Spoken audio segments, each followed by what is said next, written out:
7:17 de la mañana, hora de darle la bienvenida también en el estudio en Quito a Pablo Dávila, coordinador del Comité por la Institucionalización Democrática. Muy buenos días, gracias por acompañarnos. Liz, buenos días, gracias por su invitación.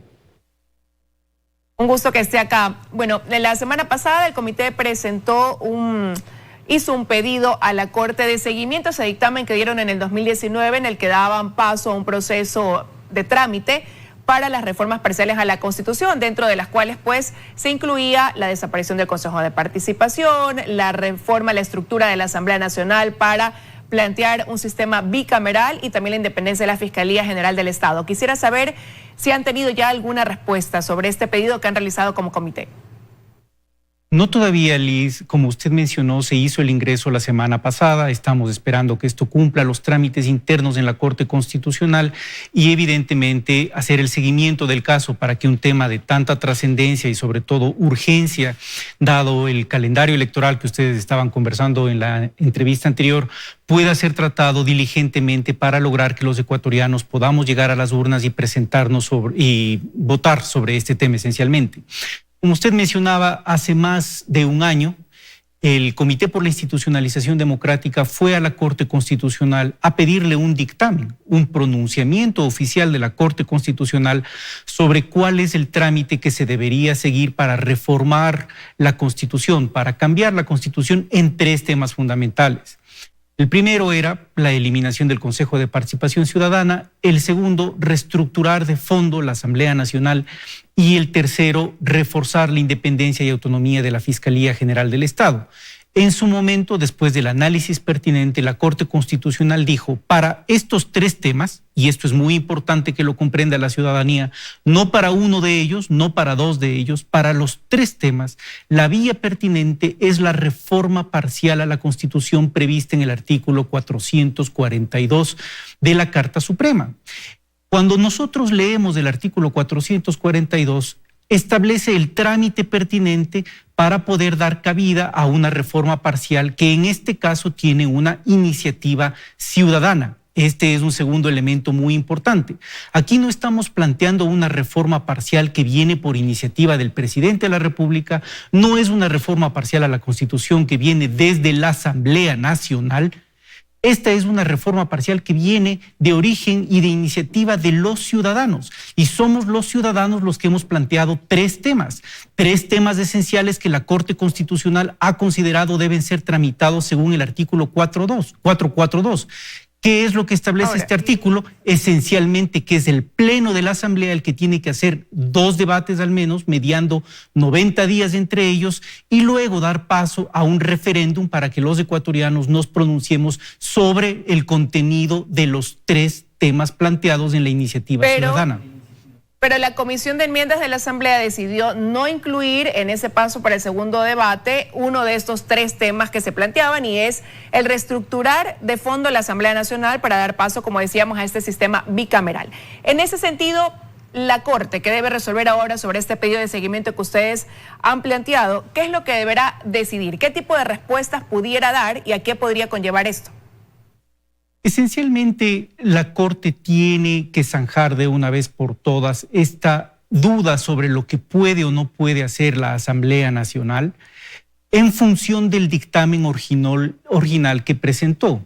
Esto es un pronunciamiento oficial de la Corte diciéndole que el pedido de reforma a la Constitución planteada por más de 300,000 ciudadanos tiene que seguir un procedimiento específico. ¿Cuál es ese procedimiento? El previsto en el artículo 442.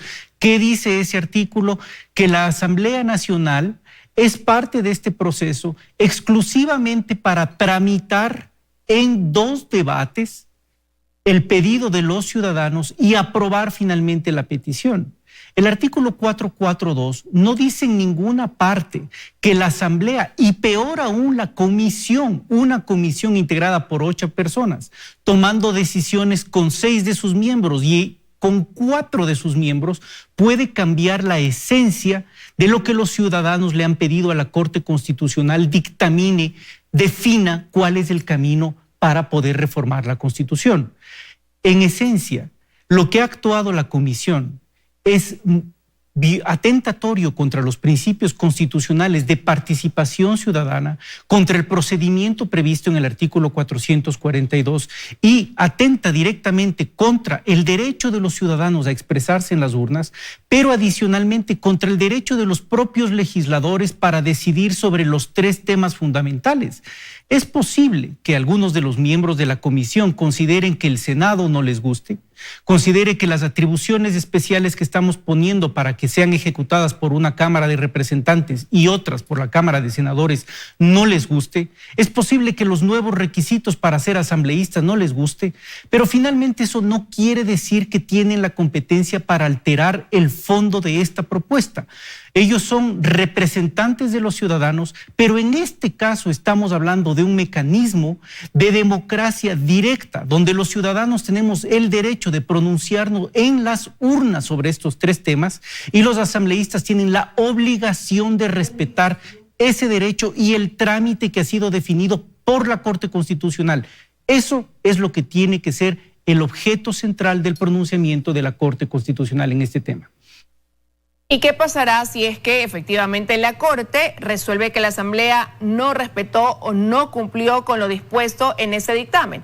¿Qué tendría que hacer la Asamblea, que como digo, pues ya dio un pronunciamiento en torno a esto y donde no se incluyeron todos los puntos para el segundo debate?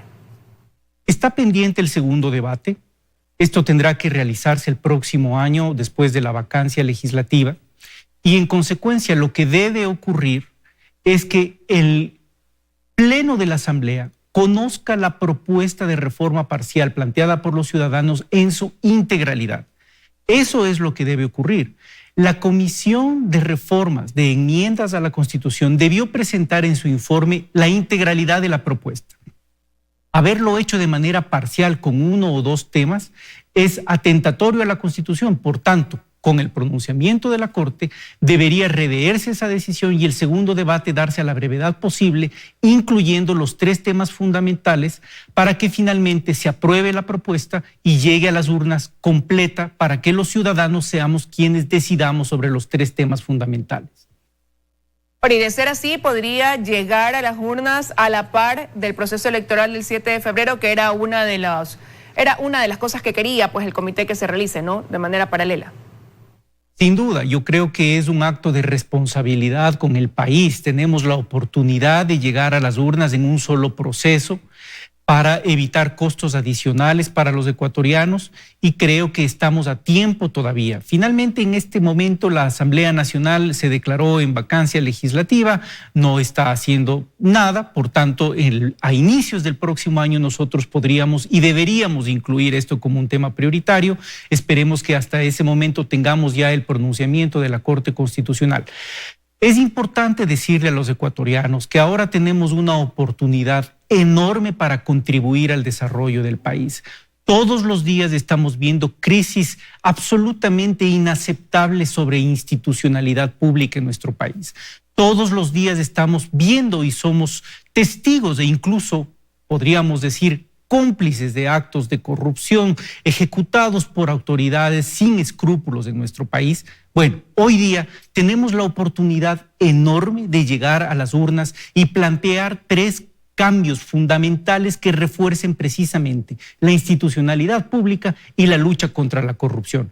Eso es un derecho de los ecuatorianos que ante la falta de gestión, de trabajo y de eficiencia de sus autoridades, de sus representantes, incluyendo particular y especialmente los miembros de la Asamblea Nacional, los ciudadanos nos hemos organizado para reclamar y darle un espacio a todos para votar y cambiar estas instituciones. Ahora, usted decía hace un momento, puede ser que a algunos miembros de la comisión no les parezca o no les guste el hecho de que se reestructure esa conformación de la Asamblea y al parecer pues a la mayoría no le gustó porque no lo incluyeron.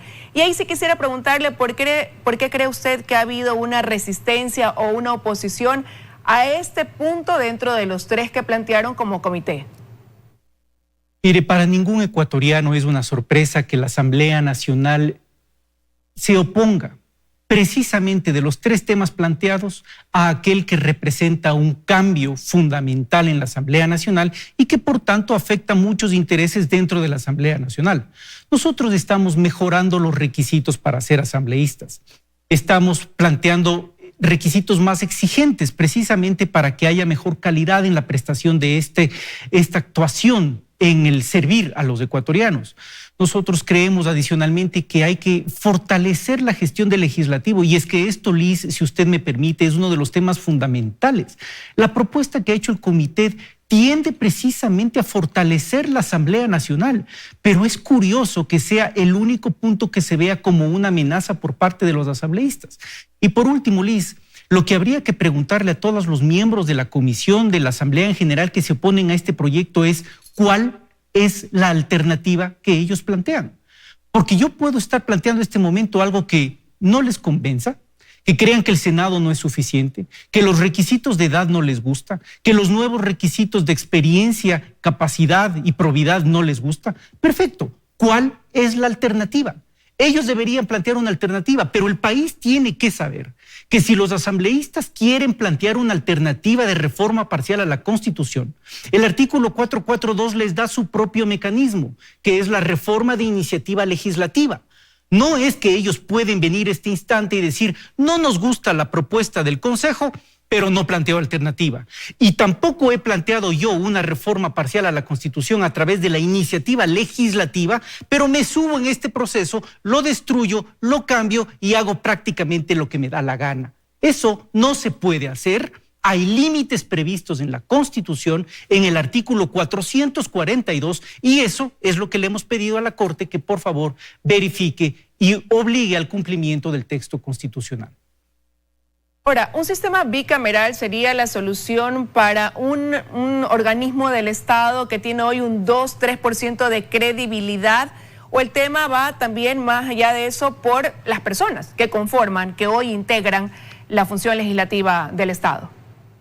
Usted tiene razón en esa reflexión, Liz. No solamente basta con cambiar la estructura, no solamente basta con cambiar los mecanismos de representación al interior de la Asamblea Nacional. Sin embargo, no podemos quedarnos cruzados de brazos. Algo tenemos que hacer, porque muchas voces se han levantado diciendo no es suficiente el cambio en la Asamblea Nacional. Claro que no es suficiente, pero tenemos que empezar por algo. El país necesita acción, porque nos podemos quedar en los escritorios de los académicos, de la universidad, de los técnicos, de todos aquellos que este rato creen tener la solución perfecta en el papel, pero en la práctica no se ejecuta nada. Es imprescindible tomar decisiones. Esta es una decisión que nosotros estimamos correcta. Contribuye a la solución de un problema mayor.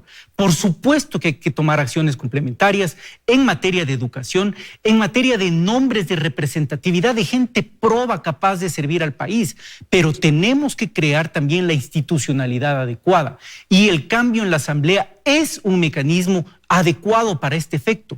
Llevamos 40 años viviendo los efectos y los impactos negativos del unicameralismo en nuestro país. 4 generaciones de ecuatorianos, lo único que conocen y las razones por las cuales no soportan y apoyan el trabajo de la Asamblea es precisamente derivado del unicameralismo. Hemos tenido experiencias previas con el bicameralismo que hemos intentado aprender de ellas, mejorarlas para crear un sistema que realmente nos permita sentir orgullosos en el futuro de una verdadera asamblea y de un verdadero poder legislativo y parlamentario que represente a los ecuatorianos. Bueno, y hoy es evidente la necesidad de un cambio. El sistema legislativo, como decía, tiene 2-3% de credibilidad, y así al parecer pues cerrará esta gestión la actual Asamblea Nacional. Ya para finalizar, quisiera preguntarle, más o menos medir los tiempos. ¿Cuándo creen ustedes que tendrán ya una respuesta de la Corte, considerando que después del receso legislativo vendría ya la posibilidad de dar paso al segundo debate, ¿no?, de estas reformas parciales a la Constitución? Esperamos nosotros que en un tiempo de 3 semanas, 4 semanas a más tardar, la Corte Constitucional se pronuncie. Es el tiempo que se demoró en emitir el dictamen previo sobre este procedimiento de reforma parcial a la Constitución. Ello implicaría que para mediados de enero deberíamos tener ya el pronunciamiento de la Corte Constitucional. Esperamos adicionalmente que las autoridades de la Corte puedan ver en este un tema urgente que amerita precisamente un tratamiento preferente, prioritario, de ser posible, Y con ello lograríamos nosotros ya que se dé el segundo debate teniendo zanjado este problema al interior de la Asamblea Nacional. El segundo debate debería darse, por tanto, incluyendo los 3 temas, con lo cual nosotros alcanzaríamos perfectamente para participar en el proceso electoral con el referéndum ciudadano en la segunda vuelta. Estaremos pendientes de lo que resuelva la Corte, ya que este es un tema también pendiente para la Asamblea Nacional. Quiero agradecerle su presencia esta mañana, Pablo Dávila, aquí en los desayunos de 24 horas. Gracias a usted, Liz, muy gentil.